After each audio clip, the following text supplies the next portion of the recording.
జై శ్రీకృష్ణ. ఇంతకుముందు గుమ్మం దగ్గర దీపాలు పెట్టాలి అంటే నాకు భయం వేసేదండి. ఎందుకంటే గాలికి కొండెక్కిపోయేవన్నమాట. అందుకని నేను దీపావళికి కూడా ప్రశాంతంగా దీపాలు పెట్టలేకపోయేదాన్ని.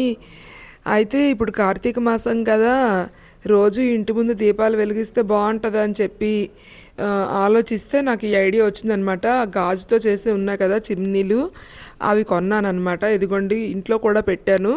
ఇవి పెట్టిన తర్వాత నాకు మనశ్శాంతిగా ఉంది. ఎందుకంటే మా ఇల్లు కార్నర్లో ఉంటుంది. డోర్ కానీ తీసామంటే మాత్రం గాలి ఫుల్గా వచ్చేస్తుంది అనమాట. దీపాలు అస్తమాటికి కొండెక్కిపోతుండేవి దేవుడి గదిలో కూడాను. అందుకని చెప్పి ఇవి తీసుకొని ఇంట్లో కూడా పెడుతున్నాను.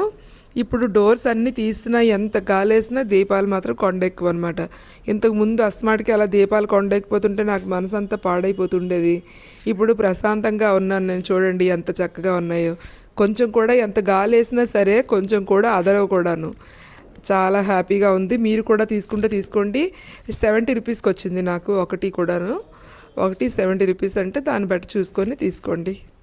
జై శ్రీకృష్ణ.